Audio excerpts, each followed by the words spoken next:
कुलदीप पटेल जी, लक्ष्मी पटेल जी, अशुथामा जी, संदीप सोनकर जी, विनय सागर जी, प्रदेश की कमेटी के अध्यक्ष सुनील चित्तौड़ जी और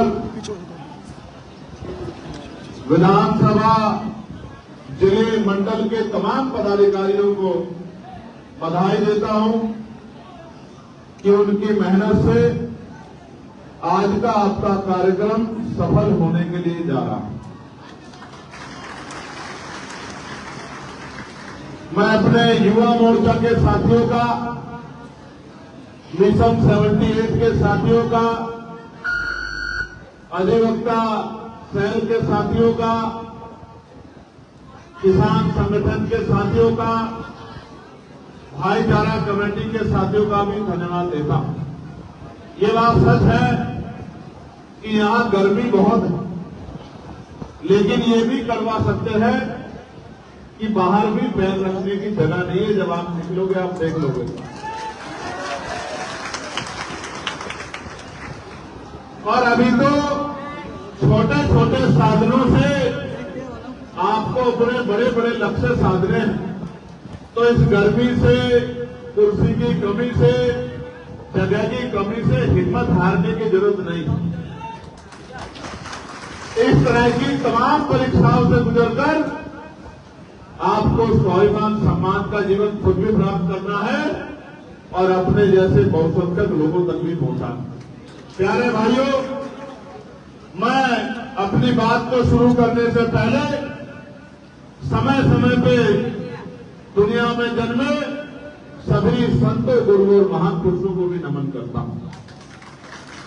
महामानव तथागत बुद्ध से लेकर जगत गुरु सतगुरु रविदास जी महाराज, भगवान वाल्मीकि महाराज, गुरु नानक देव, संत कबीर, संत गाडगे जी महाराज, नारायण गुरु घासीदास, सामाजिक परिवर्तन के महान योद्धा और शिक्षा के अभिदूत राष्ट्रपिता ज्योतिबा फूले, मां सावित्रीबाई फूले, आरक्षण के जनक और सामाजिक न्याय के पुरोधा छत्रपति साहू जी महाराज, देश को एक सूत्र में पिरोने वाले भारतीय संविधान के निर्माता, करोड़ों नारियों के मुक्तिदाता, शोषितों वंचितों के महानायक डॉक्टर बाबा साहब अम्बेडकर को भी नमन करता हूं। मैं नमन करता हूं महान सम्राट अशोक जी को और मैं नमन करता हूं जिन महानायक की मूर्ति पर आज मैं माल्यार्पण करके यहां पहुंचा हूं। बटे हुए भारत को मोतियों की तरह पिरोने वाले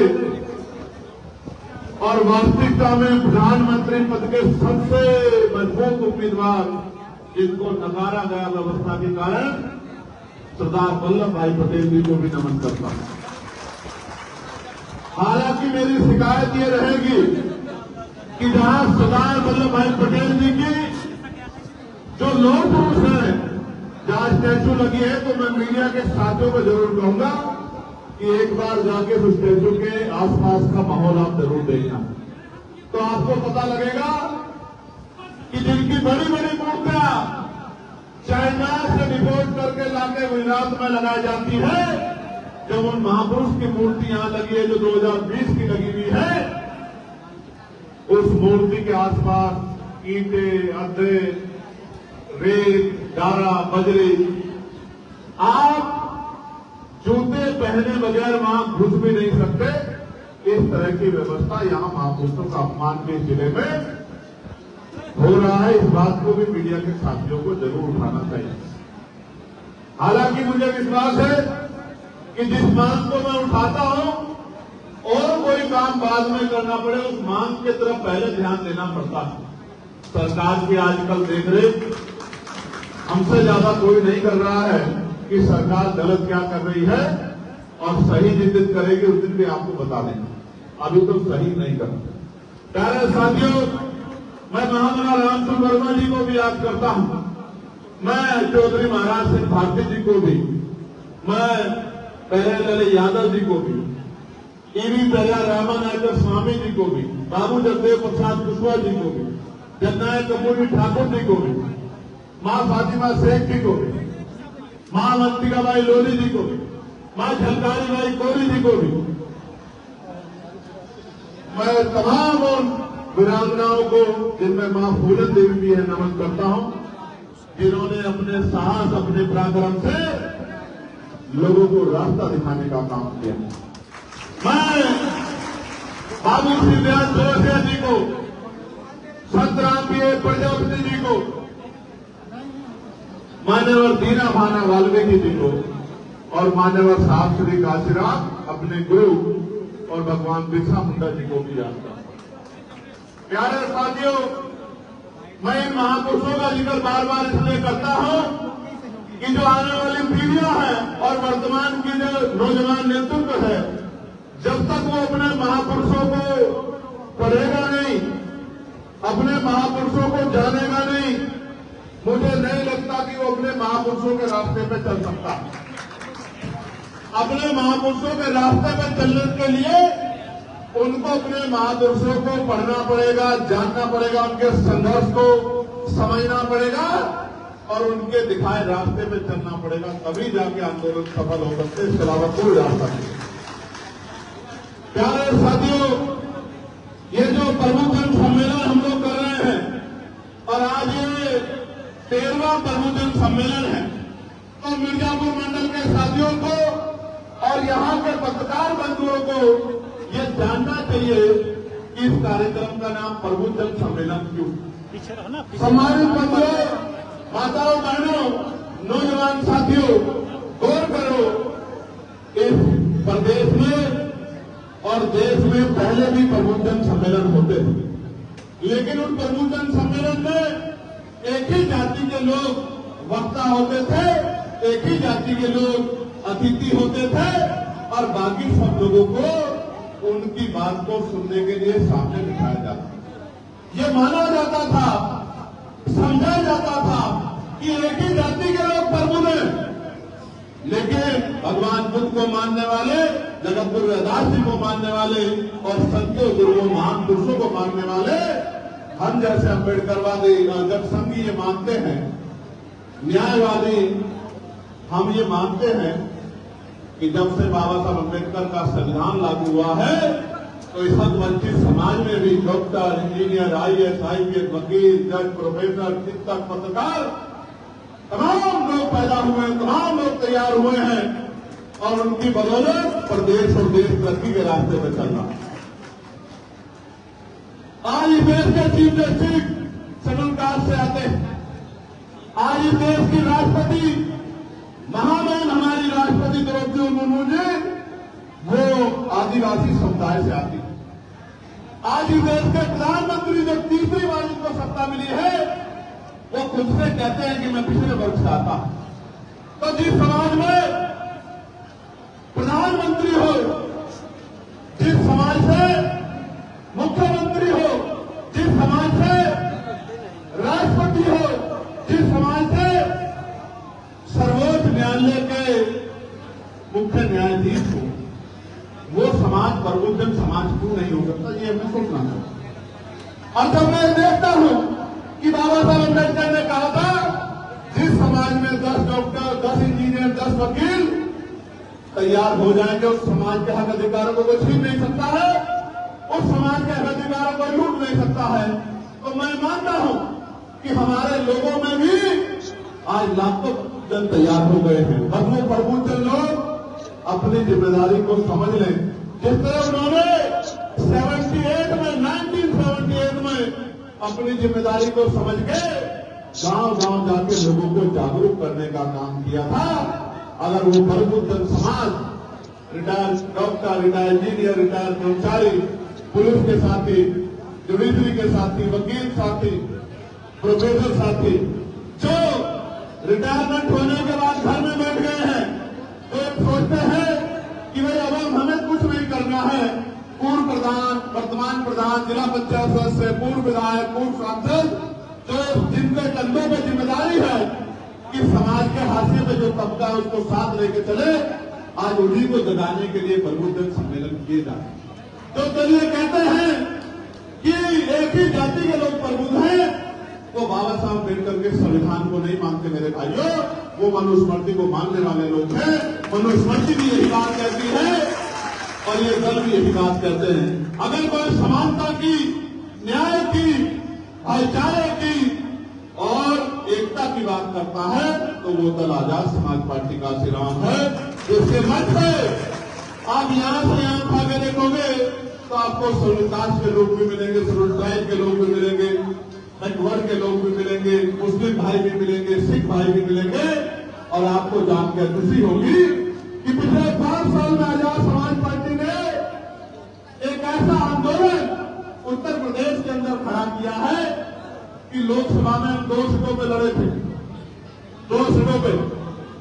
एक सीट जो पश्चिम में लड़ा आजाद समाज पार्टी का ये कार्यकर्ता, और दूसरी सीट जो हम डुमरिया में सिद्धार्थ नगर में नेपाल बॉर्डर पे आके लड़े थे।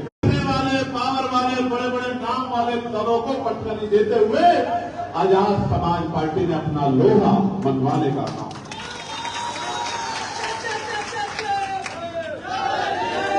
प्यारे भाइयों, मैं आज आपको जिम्मेदारी देने के लिए मिर्जापुर पहुंचा, लेकिन जो बात मैंने युवाओं से शुरू की है मैं उसको और आगे बढ़ाता हूं।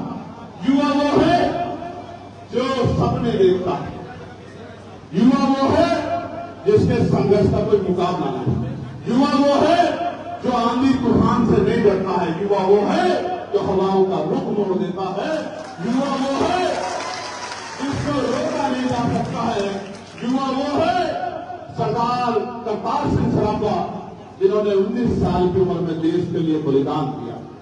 युवा शहीद आजम भगत सिंह भी थे जो 23 साल के थे, हंसते हंसते फांसी के बंदे को चूम गए।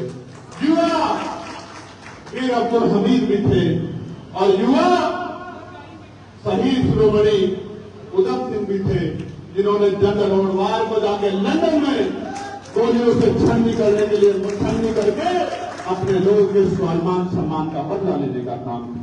युवा गैर जिम्मेदार नहीं होता साथियों, कभी गैर जिम्मेदार नहीं होता। भारत में तो 18 साल का युवा वोट देंगे। ये भारत एक ऐसा देश है प्यारे भाइयों बहनों जहां 50% से ज्यादा आबादी युवाओं की है। युवा 50% से ज्यादा आबादी यानी कि 50% युवा है जो वोट डालता है, प्रधानमंत्री चुनता है, मुख्यमंत्री चुनता है, विधायक चुनता है, सांसद चुनता है, गांव का प्रधान चुनता है, जिला पंचायत का अध्यक्ष चुनता है, जिला पंचायत सदस्य चुनता है, चेयरमैन चुनता है, मेयर चुनता है। ये युवा देश है और युवाओं की इस तरह की मजाक उड़ाने वालों को 24 में सबक सिखाया मेरे युवा भाइयों ने और आने वाले तीसरे पंचायत चुनाव में भी सबक सिखाएंगे मेरे युवा भाइयों।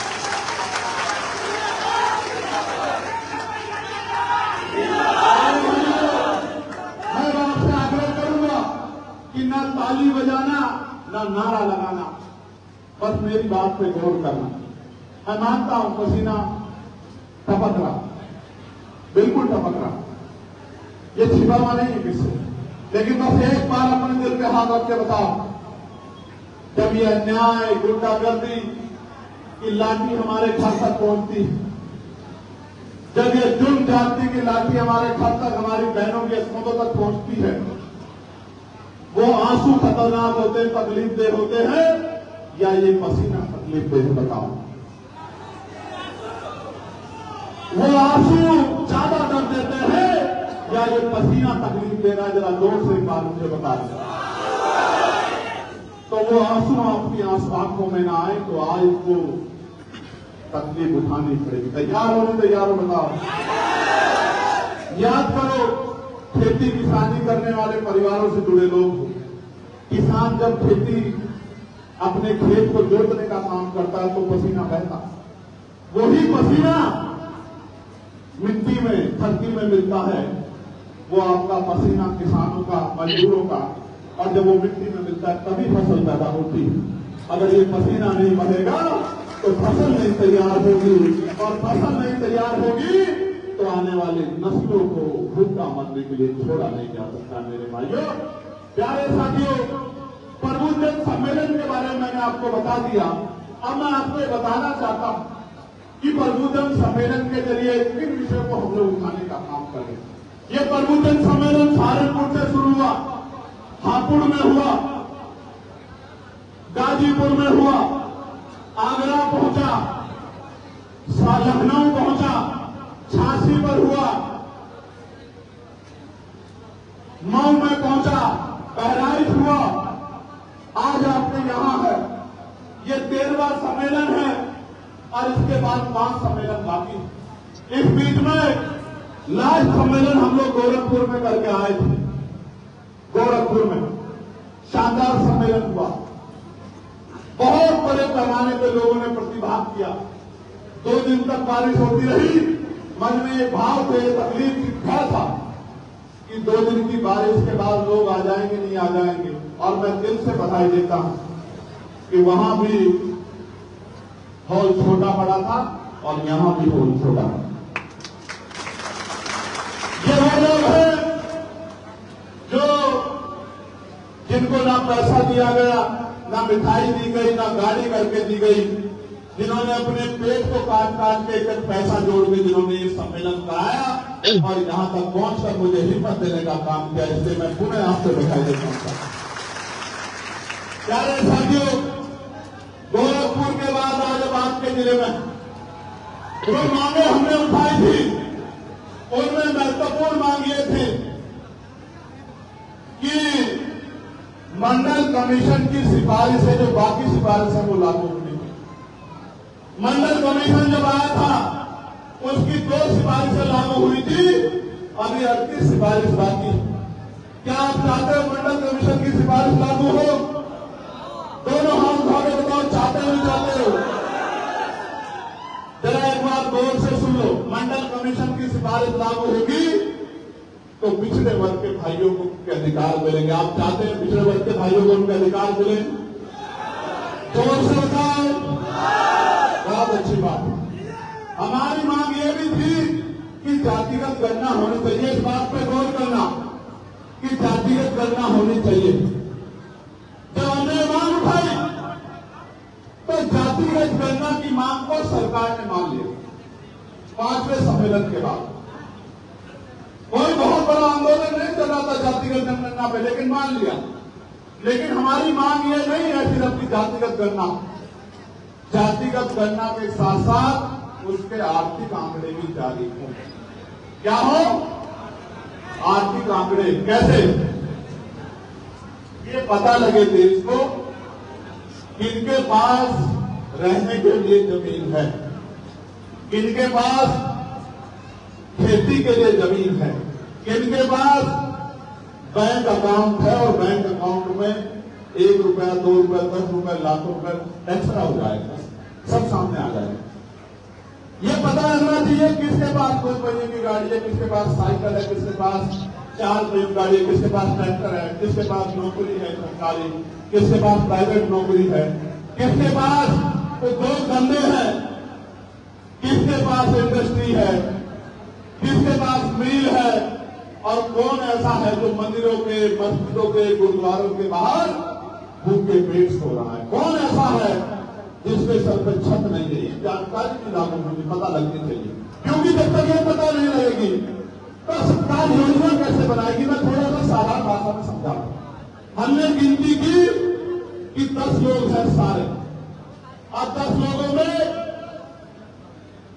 4 लोग ऐसे हैं जिनके पास मकान नहीं, 6 लोग ऐसे हैं जिनके पास खेती की जमीन नहीं, 5 लोग ऐसे हैं जिनपे नौकरी नहीं है, रोजगार नहीं है। तभी तो हम लोग तय करेंगे ना योजना बना के कि बाकी 5 लोगों को भी रोजगार मिलना चाहिए, बाकी 4 लोगों को भी खेती की जमीन मिलनी चाहिए, बाकी 5 लोगों को भी मकान मिलना चाहिए। जब हम पे डेटा ही नहीं होगा, जानकारी नहीं होगी, तो हम कैसे उन लोगों को लाभ पहुंचा पाएंगे जो हासिल कर पाएंगे? क्योंकि अगर जानकारी नहीं होगी तो जो सबसे अमीर होगा वो सबसे गरीबी का सर्टिफिकेट बनवाना उसका उसके लिए आसान होगा पैसे के साथ। और अगर आपको नहीं विश्वास होता तो ईडब्ल्यूएस के जरिए जो सर्टिफिकेट बने आप चेक करा लो। 90% सर्टिफिकेट उन लोगों के होंगे जो साधन संपन्न होंगे, गरीब स्वर्णों को भी ईडब्ल्यूएस का लाभ नहीं मिल रहा। आप लोग चेक करा लो। मैं सरकार के ऊपर उंगली उठा रहा हूं, सवाल पैदा कर रहा हूं, सरकार जांच करा दे, मुझे गलत साबित कर। मैंने अपने गांव में देखा था, मेरे गांव में जिसके पास सबसे बड़ा कारखाना था उसके पास गरीबी रेखा से नीचे वाला कार्ड था। मेरे हाथ भी याद, मैंने अपनी आंखों से देखा। और जब हमने अपना प्रधान बनाया और वो कार्ड हमें देखने को मिला तो मैंने कहा सबसे पहले इसी का कार्ड काटो और किसी गरीब को, तो जो गरीब इसका हकदार बैठता है, इसके पास तो बहुत बड़ा कारखाना है, इसके यहाँ तो 50 नौकर लगे हैं। ये भी अगर गरीबी रेखा का लाभ मिलना चाहिए, क्योंकि अभी सामाजिक गैरबराबरी में जोड़ नहीं हुई। ये हमारी मांग है प्रबुद्ध सम्मेलन के जरिए कि भारत की लोकतांत्रिक व्यवस्था में जनता के पास वोट है, वोट से सरकारें बनती है। और इस देश की इकोनॉमी टैक्स बेस्ड इकोनॉमी है और टैक्स बेस्ड इकोनॉमी में आप ही टैक्स देते हैं। जो टैक्स देते हैं उनके हितों की रक्षा करने की जिम्मेदारी सरकार की है। इसलिए प्राइवेट सेक्टर में भी आरक्षण की व्यवस्था SC ST OBC के बच्चों को होनी चाहिए। बता होनी चाहिए नहीं होनी चाहिए? इसका मैं एक उदाहरण आपको बताता। अभी मैं पढ़ रहा था तो मुझे पता लगा कि जो प्राइवेट यूनिवर्सिटियां बड़ी बड़ी महंगी यूनिवर्सिटियां, उसमें जो परसेंटेज है पढ़ने वाले बच्चों का, OBC के 11% बच्चे उन यूनिवर्सिटी में पढ़ते हैं। कितने %? जोर से बताओ, जोर से बताओ, और जोर से बताओ। और SC ST के तो 1% भी बच्चे उन यूनिवर्सिटियों में नहीं पढ़ते। क्यों नहीं पढ़ते आप समझो? इसलिए नहीं पढ़ते क्योंकि उनकी फीस बहुत महंगी है और यहां तो रोटी खाने के भी लाले गरीबों के ऊपर पड़े। आप समझो लगभग 13% SC ST OBC के बच्चे प्राइवेट यूनिवर्सिटियों में पढ़ते हैं और लगभग 87% सामान्य जाति के बच्चे प्राइवेट यूनिवर्सिटियों में पढ़ते हैं। प्राइवेट यूनिवर्सिटियों में पढ़ते हैं, वहीं से प्लेसमेंट मिलता है, प्राइवेट कंपनियों में जॉब पे चले जाते हैं और SC ST OBC के बच्चे सरकारी स्कूलों में खाप छानते रहते हैं। इसलिए मैं कह रहा हूं कि जब तक प्राइवेट सेक्टर में आरक्षण लागू नहीं होगा तो आपके मेहनती बच्चों को भी अवसर इन संस्थानों में नहीं। प्यारे साथियों, जिस तरह से SC ST OBC का अन्याय प्रचार हो रहा है, उसके लिए, उसको रोकने के लिए जो सरकार अन्याय प्रचार को बढ़ावा दे रही है उसको हटाना जरूरी है। मैं एक उदाहरण देता हूं, किसी जिले का नहीं, आप ही के जिले का देता हूं। प्रदीप पटेल के साथ क्या हुआ? क्या हुआ प्रदीप पटेल के साथ? क्या हुआ? मछली पकड़ने गया, उसका साथी हाथ जोड़कर आज इसकी जान पकड़ दो, लेकिन पीट के उसको डुबो को मार। ये हुआ। और ये छोड़ कैसे मिली? इतना दम कहां से, इतनी शक्ति कहां से आई कि सामंती इस तरह की घटना को अंजाम दे दे, अपने गुर्दों को कहने कि पीट के मार देना, डुबो देना, कोई कुछ नहीं कर सकता तुम्हारा। कानून का राज होता तो 1000 बार सोचते, लेकिन कानून का राज तो नेताओं की चौखट पे और सामंतियों की चौखट पे दम तोड़ चुका है। इसलिए मैं एक और उदाहरण देकर बताता हूं। उत्तर प्रदेश में समाज के 47 MLA हैं, कितने? 47। और मिनिस्टर भी है उत्तर प्रदेश सरकार में, मिनिस्टर, और 10 MP है, तो भी लड़ना पड़ रहा है न्याय के लिए। ये बात का कारण है कि अगर आप इधर करके सत्ता में शामिल हो जाओगे तो अपने बच्चों के जीवन की रक्षा भी नहीं कर पाओगे, उनको हक अधिकार दिलाने को दूर की बात। मैं एक और उदाहरण इसका देता हूं आपको। 69,000 शिक्षक भर्ती में 20,000 पदों पे घोटाला हुआ था। कितने पदों में? कितने पदों में? कितने पदों में? 20,000 खरों को मुख्य धारा में आने से रोकने का काम इस उत्तर प्रदेश की सरकार ने किया। 5 दिन तक आंदोलन करता रहा मैं, 5 दिन तक आंदोलन करता रहा मैं लखनऊ में। तब जाके 6,800 नौकरियां जारी की गई और बाद में उन 6,800 नौकरियों के खिलाफ भी सरकार कोर्ट चली गई और वो 6,800 नौकरियां भी लटकाने का काम इस सरकार ने। मैं बात आपको इसलिए बता रहा हूं कि 47 MLA उस समय थे, मिनिस्टर थे कुछ उनमें से, लेकिन वो सारे मिलकर भी 20,000 परिवारों को न्याय नहीं दिला पाए। इक्के दुक्के परिवार की जिंदगी का क्या मोल है उनकी नजरों में। इसलिए मैं आपको कहना चाहता हूं कि इस निकलती सरकार को उखाड़ के फेंकने के अलावा हमारे पास कोई विकल्प नहीं है कि हम अपने लोगों की जान की रक्षा करें। प्यारे साथियों, लगातार आप देख रहे हैं कि बाबा साहब अम्बेडकर ने अपने बच्चों की कुर्बानी देकर जिस आरक्षण व्यवस्था को लागू कराने का काम किया, जिसकी वजह से मेरे पिताजी प्राइमरी स्कूल के मास्टर बने और जिसकी वजह से मैं लोकसभा का सदस्य बना, उस आरक्षण में लगातार खतरा मंडरा रहा है।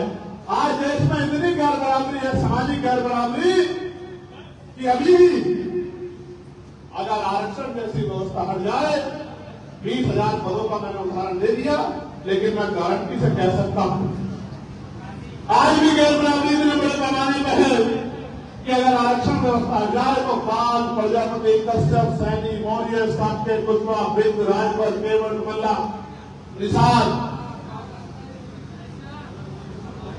ये कुर्मी समाज के लोग, यादव समाज के लोग, जाट समाज के लोग, गुर्जर समाज के लोग, उनके साथ साथ चमार, वाल्मीकि, पासी, धोबी, कोरी, खटेंग, तमाम शेड्यूल कास्ट की जातियों के लोग, इनके बच्चों को कोई कुर्सी पे नहीं बैठने देगा। अभी भी इनको अकल नहीं आ रही है कि किसने आपके अधिकारों को रोकने का काम किया। अगर पिछड़े वर्ग के लोग कुछ नहीं कर सकते हैं तो एक बार मंडल कमीशन के आंदोलन को जरूर पढ़ ले कि मंडल कमीशन को रोकने के लिए कौन खड़ा था और उसको लागू कराने के लिए सीना तान के कौन खड़ा था।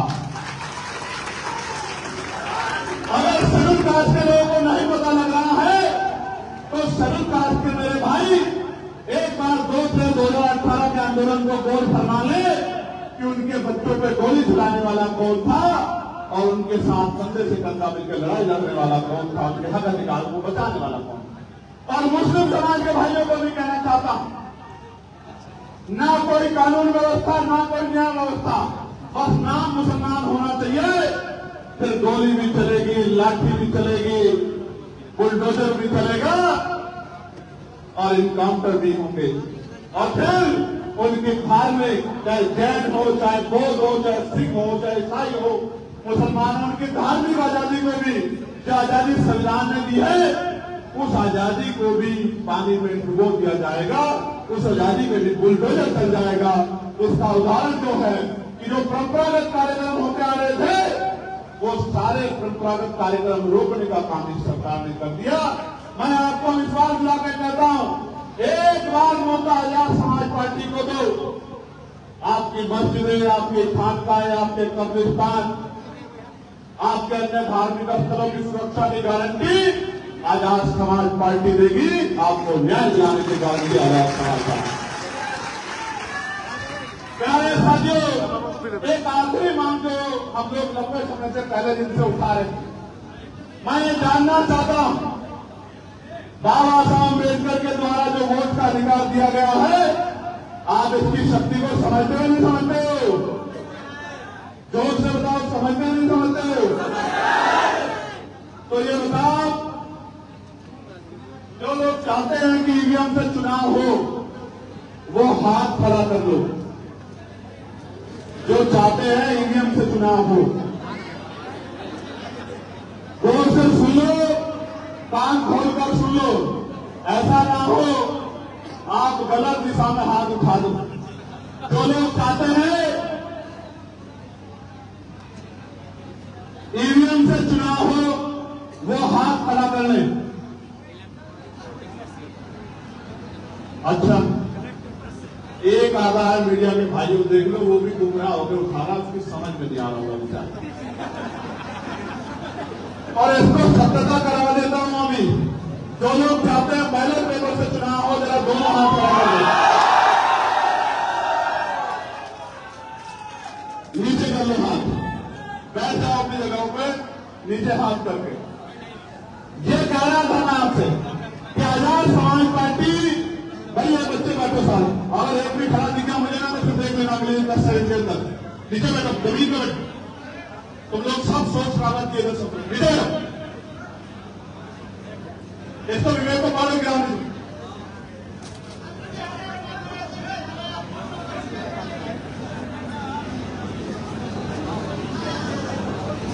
अभी बहुत चप्पल घिसनी पड़ेगी।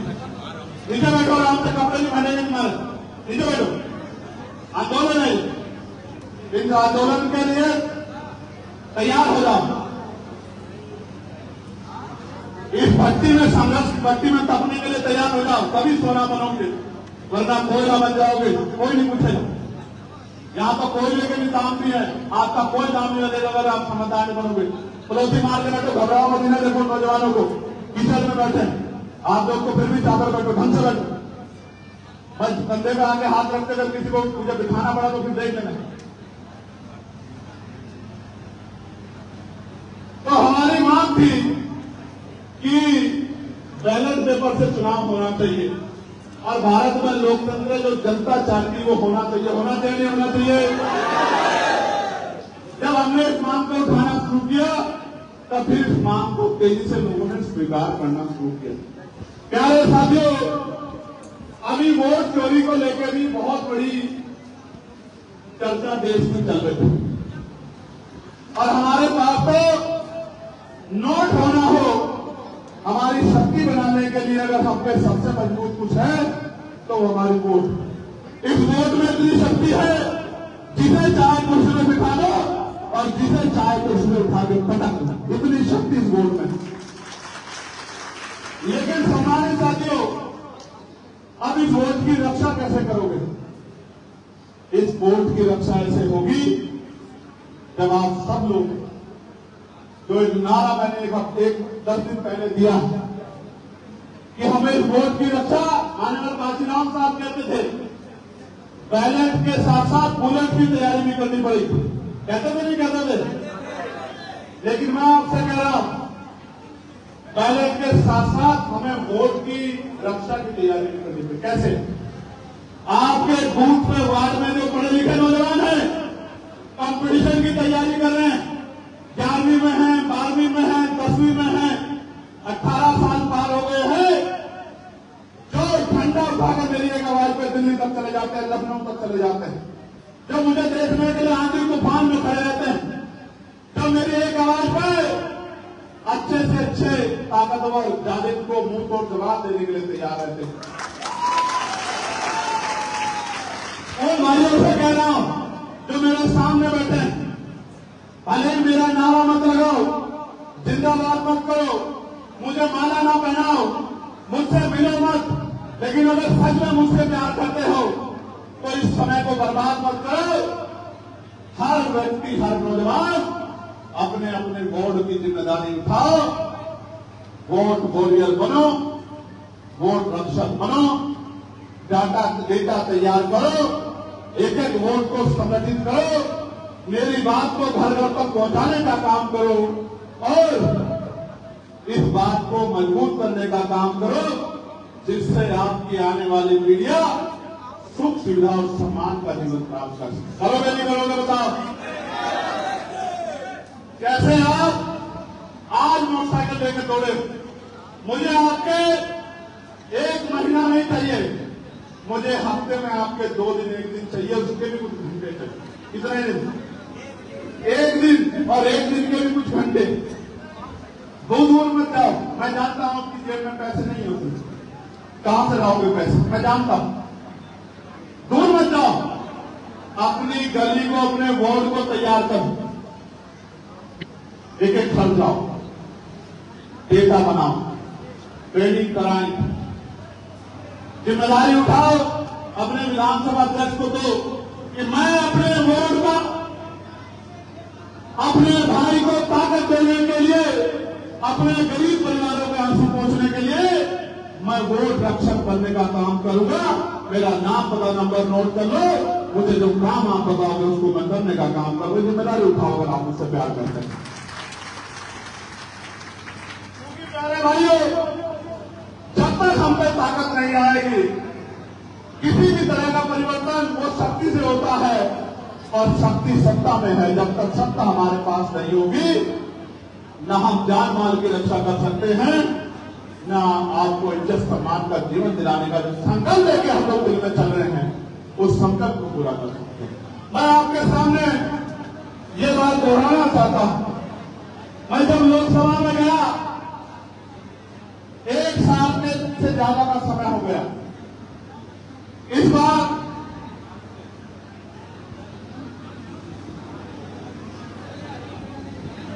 हम विपक्ष के साथी ऐसा यहां पे चर्चा के लिए नारेबाजी करते रहे, सदन नहीं चला। लेकिन मैंने देखा सरकार ने अपने सारे बिलों को पास करा दिया। यानी कि अगर आप सत्ता में हैं तो फिर आपको अपनी पॉलिसी बनाने से कोई नहीं रोक, ठीक है। इसलिए मैं आपसे कह रहा हूं, इसलिए मैं आपसे बार बार कह रहा हूं कि कुछ देर और तकलीफ सहनी पड़ेगी, हिम्मत दिखाओ। इसलिए मैं आपसे बार बार कह रहा हूं कि दौड़ने से काम नहीं चलेगा, सिर्फ कुछ काम करके भी दिखाना पड़ेगा। मैं अकेला चला गया और आपकी बात को उठाने का काम कर रहा हूं, ये एक बात है। लेकिन मैं अकेला बना रहूं, वहां हमारी संख्या ना बढ़े, ये दूसरी बात है। मैं अकेला बना रहूं, ये एक बात है, और मेरे जैसे और 10, 20, 50 लोग वहां पहुंचे, ये संकल्प हमारे मन में है कि 10, 20 और 50 ऐसे विचार कराएंगे लोग वहां पहुंचना चाहिए। फिर आप देखना, जब अकेला कंसेशन एक सेशन में मैं आपको पढ़ के सुनाऊंगा, इतने मुद्दों को उठा सकता है। आपके 20-50 सांसद होंगे, 80 सांसद उत्तर प्रदेश में, तो आप देखना सरकार किसी की भी हो, झंडा झंडा बात आपकी भी आगे बढ़ेगी। मैं आपको उदाहरण बताता हूं, इस सत्र में जब लोकसभा भी नहीं चली, हमने किन किन विषयों को उठाने का काम किया। ऑपरेशन सिंदूर पे बहस हुई, हमने paramilitary force, CRPF, CISF, BSF, ITBP, SSB, RRF, तमाम भाइयों पे वेतन, क्योंकि उनकी वजह से हम लोग सुरक्षित रहते हैं, उनके वेतन पर जो टैक्स लगा हुआ है, उनके इनकम पे जो टैक्स लगी हुई है, हमने उस टैक्स को खत्म करने की मांग उठाई, जो पार्लियामेंट में किसी भी सांसद ने आज तक नहीं उठाई। ये सीआरपीएफ के जवान हमारी रक्षा करते हैं, ये पुलिस के जवान हमारी रक्षा करते हैं, इनकी वजह से हम सुरक्षित रहते हैं। इनके वेतन में भी टैक्स होता है, वो टैक्स जब नेताओं के वेतन पे नहीं है तो इनके वेतन पे भी नहीं होना चाहिए, जो हमारे पूरा ये सरकार उत्तर प्रदेश की स्कूलों को बंद करने के नाम पर बंद कर रही थी। पार्लियामेंटों के बाहर तख्ती लेके घंटों घंटे खड़े होंगे, मीडिया के जरिए हमने उस गलत पॉलिसी को रोकने का विरोध किया। और जब पार्लियामेंट चली तो सवाल पूछकर, पत्र लिखकर सरकार को जगाने का काम किया, उनकी गलती का एहसास कराने का काम उनको किया। और उसका फायदा यह हुआ कि अंत सरकार को वो स्कूल बंद करने का आदेश वापस लेना पड़ा। और आप जानो, सरकारी स्कूलों में किसके बच्चे पढ़ते हैं? किसके बच्चे पढ़ते हैं? अमीरों के तो प्राइवेट स्कूल में पढ़ते हैं 87%, तो सरकारी स्कूलों में किसके पढ़ते हैं? तो ये स्कूल बंद होने तो किसके भविष्य में ताला लगेगा? इसलिए लड़ाई लड़ने का काम किया। एक दवा एक दाम की पॉलिसी बने, इस बात को उठाने का काम किया कि एक ही दवा है, एक कंपनी उसको 10 रुपए में देती है, दूसरी कंपनी 50 में देती है, तीसरी कंपनी 100 में देती है, कोई बड़ी बड़ी कंपनी 500 में देती है। क्यों देती मैं बताता हूं। मैं भी आ रहा था आपके यहां, मैंने बड़े बड़े एडवर्टाइजमेंट के बोर्ड देखे, फलाना सीमेंट, टिमका सीमेंट, जितनी लागत है उससे ज्यादा का एडवर्टाइजमेंट होता है और ये एडवर्टाइजमेंट का पैसा भी आपकी खून की कमाई से वसूला जाता है। इसलिए हमने सरकार से मांग की कि एक दवा है, बनाने में एक लागत आ रही है, टैक्स उस पर एक लग रहा है, तो उसका दाम भी एक होना चाहिए। इसके लिए हमने आंदोलन करने का काम किया। बहन मनीषा तो जो हरियाणा की हमारी बहन थी, आप लोगों ने देखा होगा 9 दिन तक उसकी बॉडी लेकर उसके परिवार के लोग बैठे रहे। उस बहन की आवाज को हमने पार्लियामेंट में उठाने का काम किया और सरकार को सीबीआई जांच की घोषणा कर दी। प्यारे भाइयों, 18 वर्ष में स्कूल गिर गया था, स्कूल की छत, 7 मासूम बच्चों की जान चली गई थी। और 18 वर्ष के स्कूल के ऊपर जांच हो और उन बच्चों के परिवारों को मुआवजा मिले और स्कूलों की स्थिति बदली जाए, इसके लिए हमने आंदोलन करने का काम किया। एसएससी के अभ्यर्थियों को, जो एसएससी के बच्चे हैं, उन अभ्यर्थियों को उनकी परीक्षा में जो घोटाला हो रहा है, कभी सेंटर दूर लगा देते हैं, कभी पेपर लीक हो जाता है, कभी कंप्यूटर डिस्टर्ब हो जाते हैं। वो बच्चे आंदोलन कर रहे थे, उनकी मांग को, एसएससी के बच्चों की मांग को भी उठाने का काम किया, सरकार से जवाब मांगने का काम किया। प्यारे भाइयों, अधिवक्ता भाइयों के लिए, मैं खुद अधिवक्ता हूं, हमारी बहन अधिवक्ता साथ पीछे बैठी है, एडवोकेट प्रोटेक्शन एक्ट लागू हो, इसकी मांग को भी जोर शोर से उठाने का काम किया और कानून मंत्री को पत्र लिख के कहा कि इसको लागू करना चाहिए, एडवोकेटों की मांग को मानना चाहिए, क्योंकि एडवोकेट न्याय दिलाने का काम करते हैं, न्याय की मजबूत आवाज होते हैं, उनको संरक्षण और सुविधा मिलनी चाहिए। पुरानी पेंशन को, ओपीएस को लागू कराने के लिए आंदोलन करने का काम किया इसी सत्र में कि पुरानी पेंशन हमारे पूर्व कर्मचारियों का अधिकार है और जो वर्तमान में सेवा कर रहे हैं उनका भी अधिकार है। समान काम, समान वेतन और समान सम्मान लागू हो, इस कार्य को भी सरकार द्वारा पॉलिसी बनाई जाए। आप महसूस करना, मैं सरकारी कर्मचारियों का सबसे बड़ा हितैषी, लेकिन आप महसूस करो, एक ऑफिस में अगर 50 कर्मचारी हैं तो 25 सरकारी होंगे और 25 और सरकारी सुविधा ठेकेदारी का होंगे। वो भी 8 घंटे काम करते हैं, ये भी 8 घंटे काम करते हैं। इनको एक महीने में 50,000 रुपए की सैलरी मिलती है, वहीं दूसरे को 6,000, 8,000, 9,000, 11,000 रुपए मिलते हैं। सम्मानित जीवन भी नहीं मिल सकता। आप देखो, उदाहरण बताता हूं, आशा बहनें, आंगनबाड़ी बहनें, भोजन माताएं, पंचायत सहायक, ग्राम रोजगार सेवक, पीआरडी के जवान, होमगार्ड भाई, कंप्यूटर ऑपरेटर, रेलवे में कितने संविदा पे कर्मचारी, तमाम जो है दफ्तरों में फोर्थ क्लास के जो कर्मचारी हैं, संविदा के सफाई कर्मचारी, सबको जब गौर से सुनो भाई, जब स्कूल में अध्यापक पढ़ाता है, जो बच्चे फोन में देखते रहते हैं, ऐसा ही असल सामान है, ऐसे जो गैर जिम्मेदार बच्चे होते हैं, जिनका ध्यान इधर उधर होता है, बातें करने में, फोन चलाने में, और जो गौर से नहीं सुनते, जब पेपर में सवाल आता है और क्योंकि उन्होंने पढ़ा नहीं होता है तो वो जवाब में कुछ नहीं लिख पाते, तो उनका रिजल्ट क्या आता है भाइयों? क्या आता है? तो रिजल्ट में सबसे इम्पोर्टेंट काम करेंगे, जो करना ही है, सरकारी स्कूल को इतने शानदार बनाएंगे कि 5 स्टार स्कूल भी सरकारी स्कूल के सामने बन के दिखाई जाए। जितने विषय होंगे उतने अध्यापक होंगे, कई अध्यापकों की कमी नहीं होगी। फीस इतनी मिनिमम होगी कि गरीब से गरीब व्यक्ति भी अपने बच्चों को आसानी से पढ़ा पाए। पंखे होंगे, कूलर होंगे, इससे भी काम नहीं चलेगा तो एसी लगाने का काम करेंगे, लेकिन अपने बच्चों को पढ़ाने का काम करेंगे।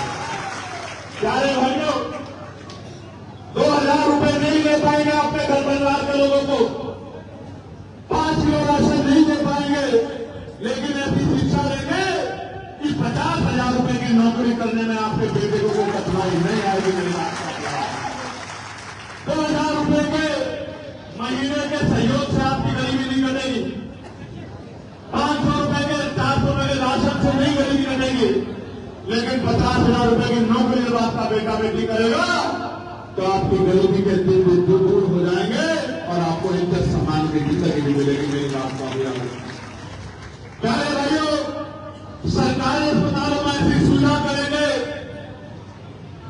कि प्राइवेट अस्पतालों में ताले लग जाएंगे। मेरी बात को आप याद रखें। प्राइवेट अस्पतालों के परिवारों में कोई बीमार होगा तो अपने बच्चों का इलाज कराने के लिए सरकारी अस्पताल के साथ जोड़ेंगे। डॉक्टर भी होंगे, सारी मशीनें भी होंगी, टेस्ट भी मुफ्त होंगे, दवाइयां भी मिलेंगी, सुविधाएं भी होंगी, और तो हॉस्पिटलों की बिल्डिंग भी ऐसी होगी कि प्राइवेट हॉस्पिटल की ये जो मालिक है उनका कैबिन भी ऐसा नहीं होगा जैसे सरकारी हॉस्पिटल की बिल्डिंग बनाने का काम करेंगे आपके लिए। प्यारे भाइयों, आज जो जुल्म अत्याचार की लाठियां आपकी तरफ उठती है, बहन बेटियों की तरफ उठती है, वचन देकर कह रहा हूं आपको, नोट कर लो, इतनी अच्छी कानून व्यवस्था बनाएंगे किसी सामंती की हिम्मत नहीं पड़ी किसी गरीब की बच्ची की तरफ आंख उठा के देखने वाली बात को। आज जो जमीनें दबा कर बैठे हैं, कल आपकी जमीनें दबाना तो दूर, जिन्होंने जमीन दबा रखी है कागज लेके आपके घरों में घूमते फिरेंगे कि अपनी जमीन वापस ले लो। इससे पहले कि चंद्रशेखर भाई तक की बात पहुंच जाए, अपनी जमीन वापस ले लो। और अन्याय अत्याचार करना तो बहुत दूर की बात हो जाएगी। अन्याय अत्याचार करने वाले प्रदेश छोड़ के भाग जाएंगे, इस बात का भी मैं आपको विश्वास दिलाता हूं। अगर कोई उत्तर प्रदेश में रहेगा तो कानून के राज को सर माथे माफ कर रहे हैं। प्यारे भाइयों, महिलाओं को रोजगार घर पे पहुंचाने का काम करेंगे, पढ़े लिखे नौजवानों को रोजगार तलबों मजबूत करोगे भी करोगे, बताओ। सारे हाथ नहीं उठ रहे हैं। बहुत बहुत धन्यवाद। जय भीम जय भारत। सम्मेलन में मुझे आने का मौका मिला है। मैं सबसे पहले तो यहाँ के मंडल और जिला कमेटी के साथियों का बहुत बहुत धन्यवाद करता हूं।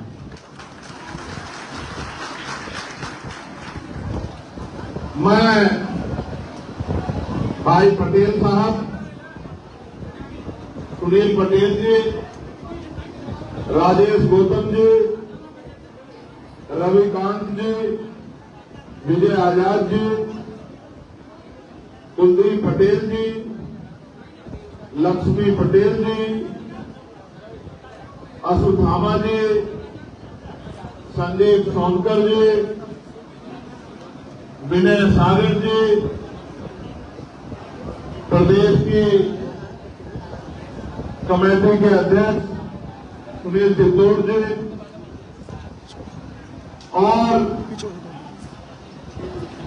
विधानसभा जिले मंडल के तमाम पदाधिकारियों को बधाई देता हूं कि उनकी मेहनत से आज का आपका कार्यक्रम सफल होने के लिए जा रहा है। मैं अपने युवा मोर्चा के साथियों का, मिशन 78 के साथियों का, अधिवक्ता सेल के साथियों का, किसान संगठन के साथियों का, भाईचारा कमेटी के साथियों का भी धन्यवाद देता हूं। ये बात सच है कि यहां गर्मी बहुत है, लेकिन ये भी करवा सकते हैं कि बाहर भी पैर रखने की जगह नहीं है। जब आप निकलोगे आप देख लोगे।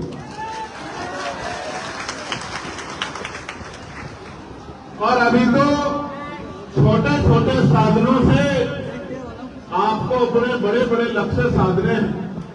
तो इस गर्मी से, कुर्सी की कमी से, जगह की कमी से हिम्मत हारने की जरूरत नहीं। इस तरह की तमाम परीक्षाओं से गुजरकर आपको स्वाभिमान सम्मान का जीवन खुद भी प्राप्त करना है और अपने जैसे बहुसंख्यक लोगों तक भी पहुंचाना। प्यारे भाइयों, मैं अपनी बात करता हूं महान सम्राट अशोक जी को और मैं नमन करता हूं जिन महानायक की मूर्ति पर आज मैं माल्यार्पण करके यहां पहुंचा हूं। बटे हुए भारत को मोतियों की तरफ गिरने वाले और वास्तविकता में प्रधानमंत्री पद के सबसे मजबूत उम्मीदवार जिनको नकारा गया व्यवस्था के कारण सरदार वल्लभ भाई पटेल जी को भी नमन करता हूं।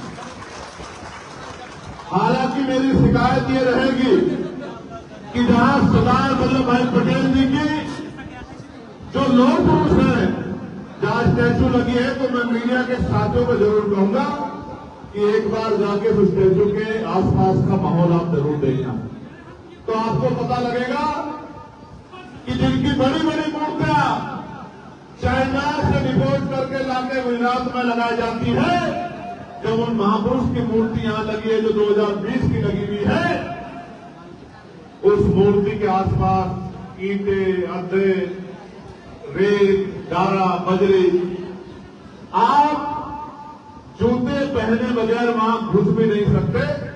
इस तरह की व्यवस्था यहां महापुरुषों का अपमान के जिले में हो रहा है। इस बात को भी मीडिया के साथियों को जरूर उठाना चाहिए। हालांकि मुझे विश्वास है कि जिस मांग को मैं उठाता हूं और कोई काम बाद में करना पड़े, उस मांग की तरफ पहले ध्यान देना पड़ता है। सरकार की आजकल देख रेख हमसे ज्यादा कोई नहीं कर रहा है कि सरकार गलत क्या कर रही है, और सही जिस दिन करेगी उस दिन भी आपको बता देंगे। अभी तो सही नहीं कर रहे। प्यारे साथियों, मैं महामना रामचंद्र वर्मा जी को भी याद करता हूं, मैं चौधरी महाराज सिंह भारती जी को भी, मैं प्यारेलाल यादव जी को भी, ईवी प्यारा रामानायकर स्वामी जी को भी, बाबू जगदेव प्रसाद कुशवाहा जी को भी, जननायक कपूरी ठाकुर जी को भी, मां फातिमा शेख जी को भी, मां अवंतिकाबाई लोधी जी को भी, मां झलकारी बाई कोरी जी को भी, मैं तमाम उन वीरांगनाओं को जिनमें मां फूलन देवी भी है नमन करता हूं, जिन्होंने अपने साहस, अपने पराक्रम से लोगों को रास्ता दिखाने का काम किया। मैं बाबू श्री व्यास जोशिया जी को, संत रामप्रिय प्रजापति जी को, मान्यवर दीना भाना वाल्मीकि जी को और मान्यवर साहब श्री काशीराम अपने गुरु और भगवान बिरसा मुंडा जी को भी याद करता। प्यारे साथियों, मैं इन महापुरुषों का जिक्र बार बार इसलिए करता हूं कि जो आने वाली पीढ़ियां हैं और वर्तमान की जो नौजवान नेतृत्व है, जब तक वो अपने महापुरुषों को पढ़ेगा नहीं, अपने महापुरुषों को जानेगा नहीं, मुझे नहीं लगता कि वो अपने महापुरुषों के रास्ते पे चल सकता है। अपने महापुरुषों के रास्ते पे चलने के लिए उनको अपने महापुरुषों को पढ़ना पड़ेगा, जानना पड़ेगा, उनके संघर्ष को समझना पड़ेगा और उनके दिखाए रास्ते पे चलना पड़ेगा, तभी जाके आंदोलन सफल हो सकते। इसके अलावा कोई रास्ता नहीं। प्यारे साथियों, ये जो प्रमुख सम्मेलन हम लोग कर रहे हैं और आज ये 13वां प्रमुख सम्मेलन है, तो मिर्जापुर मंडल के साथियों को और यहाँ के पत्रकार बंधुओं को ये जानना चाहिए कि इस कार्यक्रम का नाम प्रभु जन सम्मेलन क्यों। सम्मानित बंधुओं, माताओं, बहनों, नौजवान साथियों, गौर करो, इस प्रदेश में और देश में पहले भी प्रभु जन सम्मेलन होते थे, लेकिन उन प्रभु जन सम्मेलन में एक ही जाति के लोग वक्ता होते थे, एक ही जाति के लोग अतिथि होते थे और बाकी सब लोगों को उनकी बात को सुनने के लिए सामने बिठाया जाता। ये माना जाता था, समझा जाता था कि एक ही जाति के लोग प्रभु हैं, लेकिन भगवान बुद्ध को मानने वाले, जगत गुरु रविदास जी को मानने वाले और संतों गुरुओं महान पुरुषों को मानने वाले हम जैसे अम्बेडकरवादी और जब संघी ये मानते हैं, न्यायवादी हम ये मानते हैं कि जब से बाबा साहब अम्बेडकर का संविधान लागू हुआ है तो इस वंचित समाज में भी डॉक्टर, इंजीनियर, IAS, IPS, वकील, जज, प्रोफेसर, शिक्षक, पत्रकार तमाम लोग पैदा हुए हैं, तमाम लोग तैयार हुए हैं और उनकी बदौलत प्रदेश और देश तरक्की के रास्ते में चल रहा है। आज इस देश के चीफ जस्टिस शेड्यूल कास्ट से आते हैं। आज इस देश की राष्ट्रपति महामहिम हमारी राष्ट्रपति द्रौपदी मुर्मू जी वो आदिवासी समुदाय से आती है। आज इस देश के प्रधानमंत्री जो तीसरी बार इनको सत्ता मिली है वो खुद से कहते हैं कि मैं पिछले वर्ग से आता हूं। तो जिस समाज में प्रधानमंत्री हो, जिस समाज से मुख्यमंत्री हो, जिस समाज से राष्ट्रपति हो, जिस समाज से सर्वोच्च न्यायालय के मुख्य न्यायाधीश हो, वो समाज प्रबुद्धन समाज क्यों नहीं हो सकता, ये हमें सोचना चाहिए। और जब मैं देखता हूं कि बाबा साहब अम्बेडकर ने कहा था जिस समाज में 10 डॉक्टर, 10 इंजीनियर, 10 वकील तैयार हो जाएंगे उस समाज के हक अधिकारों को कोई छीन नहीं सकता है, उस समाज के हक अधिकारों को लूट नहीं सकता है। तो मैं मानता हूं कि हमारे लोगों में भी आज लाखों जन तैयार हो गए हैं। बदले प्रबुद्ध लोग अपनी जिम्मेदारी को समझ लें। जिस तरह उन्होंने 1978 में अपनी जिम्मेदारी को समझ के गांव-गांव जाके लोगों को जागरूक करने का काम किया था। अगर वो प्रबुद्ध समाज, retired doctor, retired engineer, retired कर्मचारी, पुलिस के साथी, जुडिशरी के साथी, वकील साथी, प्रोफेसर साथी जो रिटायरमेंट होने के बाद घर में बैठ गए हैं, तो सोचते हैं कि भाई अब हमें कुछ नहीं करना है। पूर्व प्रधान, वर्तमान प्रधान, जिला पंचायत सदस्य, पूर्व विधायक, पूर्व सांसद, जो जिनके कंधों पर जिम्मेदारी है कि समाज के हाशिए पे जो तबका है उसको साथ लेके चले, आज उन्हीं को जगाने के लिए प्रबुद्धन सम्मेलन किए जाए। तो चलिए कहते हैं कि एक ही जाति के लोग प्रबुद्ध हैं, वो बाबा साहब अम्बेडकर के संविधान को नहीं मानते मेरे भाइयों, वो मनुस्मृति को मानने वाले लोग हैं। मनुस्मृति भी यही बात कहती है और ये दल भी यही बात कहते हैं। अगर कोई समानता की, न्याय की, भाईचारे की और एकता की बात करता है तो वो दल आजाद समाज पार्टी का श्रीराम है। इसके मंच पे आप यहां से यहां आगे देखोगे तो आपको शेड्यूल कास्ट के लोग भी मिलेंगे, शेड्यूल ट्राइब के लोग भी मिलेंगे, बैकवर्ड के लोग भी मिलेंगे, मुस्लिम भाई भी मिलेंगे, सिख भाई भी मिलेंगे। और आपको जानकर खुशी होगी कि पिछले 5 साल में आजाद समाज पार्टी ने एक ऐसा आंदोलन उत्तर प्रदेश के अंदर खड़ा किया है कि लोकसभा में हम 2 सीटों पे लड़े थे, 2 सीटों पे। एक सीट जो पश्चिम में लड़ा आजाद समाज पार्टी का ये कार्यकर्ता और दूसरी सीट जो हम डुमरिया में सिद्धार्थनगर में नेपाल बॉर्डर पे आकर लड़े थे। क्योंकि मीडिया ये कहता है, मीडिया का काम है अपने मालिकों के इशारे पे हमारे दल की बुराई करना, हमारे दल को छोटा दिखाना, उसका उपहास उड़ाना।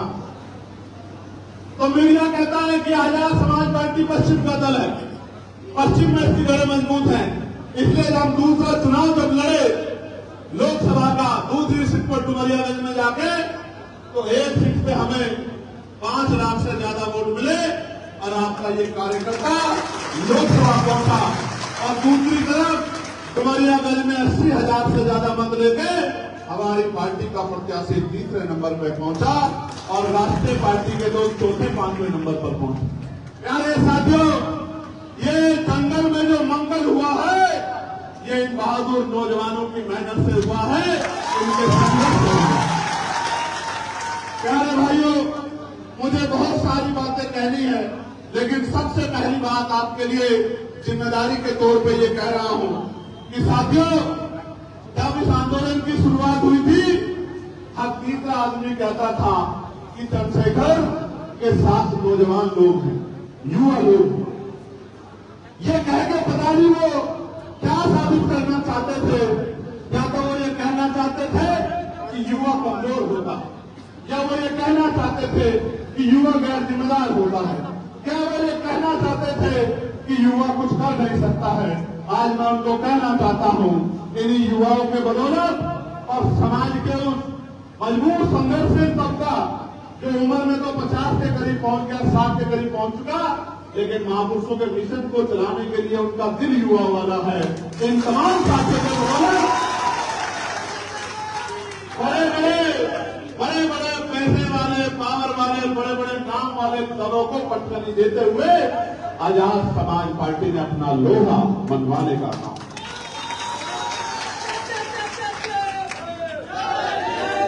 प्यारे भाइयों, मैं आज आपको जिम्मेदारी देने के लिए मिर्जापुर पहुंचा, लेकिन जो बात मैंने युवाओं से शुरू की है, मैं उसको और आगे बढ़ाता हूं। युवा वो है जो सपने देखता है, युवा वो है जिसके संघर्ष का कोई मुकाबला नहीं, युवा वो है जो आंधी तूफान से नहीं डरता है, युवा वो है जो हवाओं का रुख मोड़ देता है, युवा वो है जिसको रोका नहीं जा सकता है, युवा वो है सरदार करतार सिंह सराभा जिन्होंने 19 साल की उम्र में देश के लिए बलिदान दिया। युवा शहीद आजम भगत सिंह भी थे जो 23 साल के थे, हंसते हंसते फांसी के बंदे को चूम गए। युवा वीर अब्दुल हमीद भी थे और युवा शहीद शिरोमणि उधम सिंह भी थे जिन्होंने जनरल लोडवार को जाके लंदन में गोलियों से छन्नी करने के लिए छन्नी करके अपने लोगों के स्वाभिमान सम्मान का बदला लेने का काम। युवा गैर जिम्मेदार नहीं होता साथियों, कभी गैर जिम्मेदार नहीं होता। भारत में तो 18 साल का युवा वोट देंगे। ये भारत एक ऐसा देश है प्यारे भाइयों बहनों जहां 50% से ज्यादा आबादी युवाओं की है। युवा 50% से ज्यादा आबादी, यानी कि 50% युवा है जो वोट डालता है, प्रधानमंत्री चुनता है, मुख्यमंत्री चुनता है, विधायक चुनता है, सांसद चुनता है, गांव का प्रधान चुनता है, जिला पंचायत का अध्यक्ष चुनता है, जिला पंचायत सदस्य चुनता है, चेयरमैन चुनता है, मेयर चुनता है। ये युवा देश है और युवाओं की इस तरह की मजाक उड़ाने वालों को 24 में सबक सिखाया मेरे युवा भाइयों ने, और आने वाले तीसरे पंचायत चुनाव में भी सबक सिखाएंगे मेरे युवाओं को।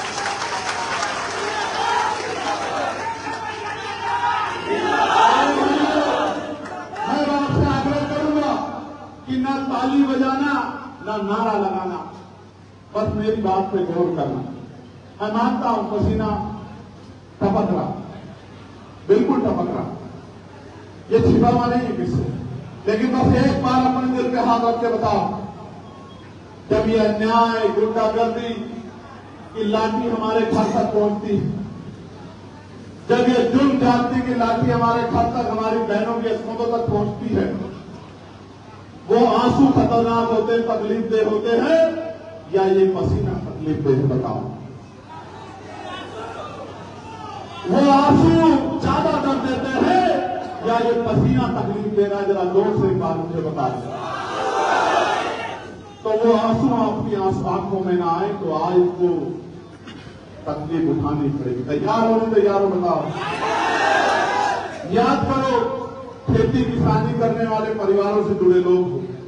किसान जब खेती अपने खेत को जोतने का काम करता है तो पसीना बहता, वही पसीना मिट्टी में धरती में मिलता है, वो आपका पसीना किसानों का, मजदूरों का, और जब वो मिट्टी में मिलता है तभी फसल पैदा होती है।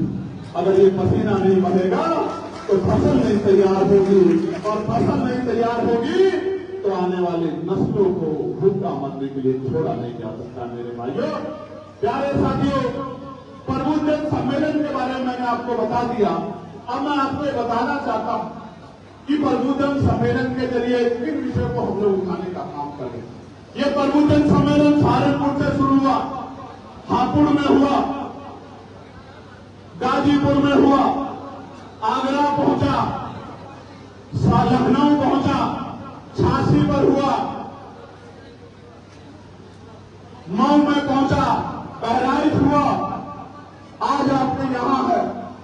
ये 13वां सम्मेलन है और इसके बाद 5 सम्मेलन बाकी है। इस बीच में लास्ट सम्मेलन हम लोग गोरखपुर में करके आए थे।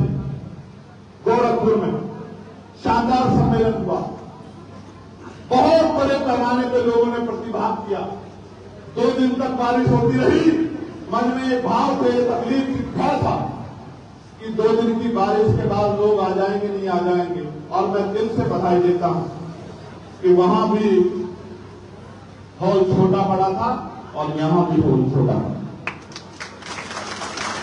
ये वो लोग हैं जो जिनको ना पैसा दिया गया, ना मिठाई दी गई, ना गाड़ी करके दी गई, जिन्होंने अपने पेट को काट काट के एक पैसा जोड़ के जिन्होंने ये सम्मेलन कराया और यहां तक पहुंचकर मुझे हिम्मत देने का काम किया, इसलिए मैं पुनः आपसे बधाई देता हूं। प्यारे साथियों, गोरखपुर के बाद आज अब आपके जिले में जो मांगे हमने उठाई थी, उनमें महत्वपूर्ण मांग ये थी कि मंडल कमीशन की सिफारिशें जो बाकी सिफारिशें वो लागू होनी थी। मंडल कमीशन जब आया था उसकी 2 सिफारिशें लागू हुई थी, अभी 38 सिफारिश बाकी। क्या आप चाहते हो मंडल कमीशन की सिफारिश लागू हो? दोनों हाथ उठा के बताओ, चाहते हो नहीं चाहते हो? जरा एक बार गौर से सुन लो, मंडल कमीशन की सिफारिश लागू होगी तो पिछड़े वर्ग के भाइयों को के अधिकार मिलेंगे। आप चाहते हैं पिछड़े वर्ग के भाइयों को उनके अधिकार मिले? जोर से बताओ। बहुत अच्छी बात है। हमारी मांग ये भी थी कि जातिगत गणना होनी चाहिए। इस बात पर गौर करना कि जातिगत गणना होनी चाहिए। जब हमने मांग उठाई तो जातिगत गणना की मांग को सरकार ने मान लिया 5वें सम्मेलन के बाद। कोई बहुत बड़ा आंदोलन नहीं चल रहा था जातिगत जनगणना पे, लेकिन मान लिया। लेकिन हमारी मांग ये नहीं है सिर्फ की जातिगत गणना, जातिगत गणना के साथ साथ उसके आर्थिक आंकड़े भी जारी हो। क्या हो? आर्थिक आंकड़े कैसे? ये पता लगे देश को किनके पास रहने के लिए जमीन है, किनके पास खेती के लिए जमीन है, किनके पास बैंक अकाउंट है और बैंक अकाउंट में 1 रुपया, 2 रुपया, 10 रुपया, लाखों रुपया एक्स्ट्रा हो जाएगा, सब सामने आ जाएगा।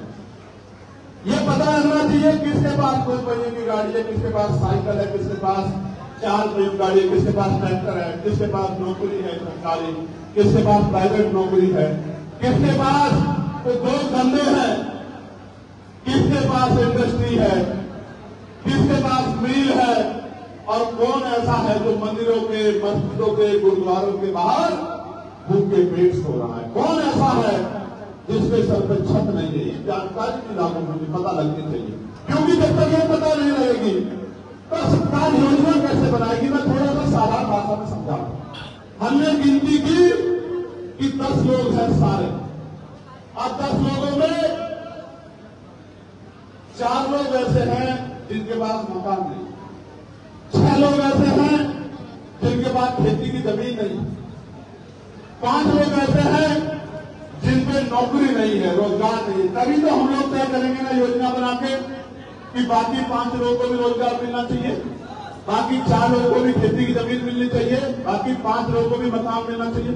जब हम पे डेटा ही नहीं होगा, जानकारी नहीं होगी, तो हम कैसे उन लोगों को लाभ पहुंचा पाएंगे जो हासिल पड़े? क्योंकि अगर जानकारी नहीं होगी तो जो सबसे अमीर होगा वो सबसे गरीबी का सर्टिफिकेट बनवाना उसके लिए आसान होगा पैसे के साथ। और अगर आपको नहीं विश्वास होता तो ईडब्ल्यूएस के जरिए जो सर्टिफिकेट बने आप चेक करा लो, 90% सर्टिफिकेट उन लोगों के होंगे जो साधन संपन्न होंगे। गरीब स्वर्णों को भी ईडब्ल्यूएस का लाभ नहीं मिल रहा। आप लोग चेक करा लो। मैं सरकार के ऊपर उंगली उठा रहा हूं, सवाल पैदा कर रहा हूं, सरकार जांच करा दे, मुझे गलत साबित कर।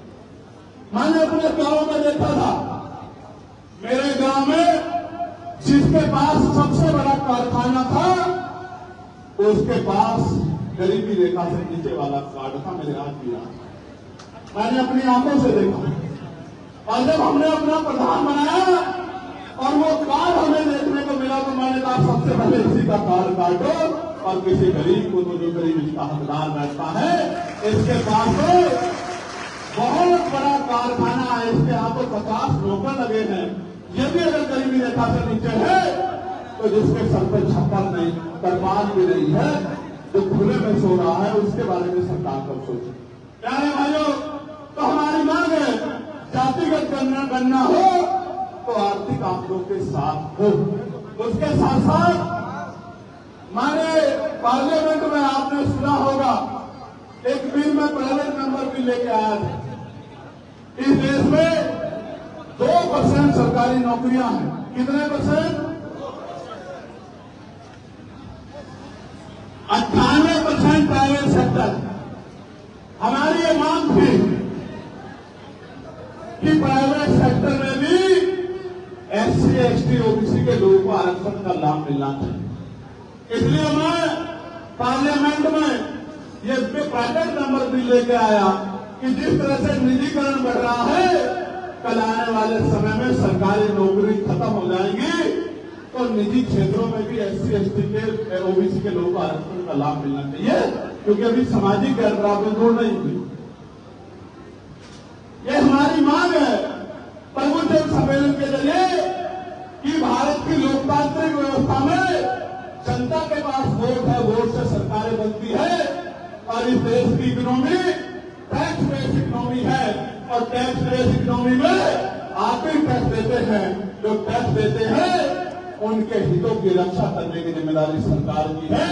इसलिए प्राइवेट सेक्टर में भी आरक्षण की व्यवस्था SC, ST, OBC के बच्चों को होनी चाहिए। बता होनी चाहिए, नहीं होनी चाहिए? इसको मैं उदाहरण आपको बताता। अभी मैं पढ़ रहा था तो मुझे पता लगा कि जो प्राइवेट यूनिवर्सिटियां बड़ी बड़ी महंगी यूनिवर्सिटियां, उसमें जो परसेंटेज है पढ़ने वाले बच्चों का, OBC के 11% बच्चे उन यूनिवर्सिटी में पढ़ते हैं। कितने %? जोर से बताओ, जोर से बताओ, और जोर से बताओ। और SC, ST के तो 1% भी बच्चे उन यूनिवर्सिटियों में नहीं पढ़ते। क्यों नहीं पढ़ते आप समझो? इसलिए नहीं पढ़ते क्योंकि उनकी फीस बहुत महंगी है और यहां तो रोटी खाने के भी लाले गरीबों के ऊपर पड़े। आप समझो लगभग 13% SC, ST, OBC के बच्चे प्राइवेट यूनिवर्सिटियों में पढ़ते हैं और लगभग 87% सामान्य जाति के बच्चे प्राइवेट यूनिवर्सिटियों में पढ़ते हैं। प्राइवेट यूनिवर्सिटियों में पढ़ते हैं, वहीं से प्लेसमेंट मिलता है, प्राइवेट कंपनियों में जॉब पे चले जाते हैं और SC, ST, OBC के बच्चे सरकारी स्कूलों में खाप छानते रहते हैं। इसलिए मैं कह रहा हूं कि जब तक प्राइवेट सेक्टर में आरक्षण लागू नहीं होगा तो आपके मेहनती बच्चों को भी अवसर इन संस्थानों में नहीं। प्यारे साथियों, जिस तरह से SC, ST, OBC का अन्याय प्रचार हो रहा है, उसके लिए, उसको रोकने के लिए जो सरकार अन्याय प्रचार को बढ़ावा दे रही है उसको हटाना जरूरी है। मैं एक उदाहरण देता हूं, किसी जिले का नहीं, आप ही के जिले का देता हूं। प्रदीप पटेल के साथ क्या हुआ? क्या हुआ प्रदीप पटेल के साथ? क्या हुआ? मछली पकड़ने गया, उसका साथी हाथ जोड़कर आज इसकी जान पकड़ दो, लेकिन पीट के उसको डुबो को मार। ये हुआ। और ये खोज कैसे मिली? इतना दम कहां से, इतनी शक्ति कहां से आई कि सामंती इस तरह की घटना को अंजाम देने या अपने गुर्दों को कहने कि पीट के मार देना, डुबो देना, कोई कुछ नहीं कर सकता, तुम्हारा कानून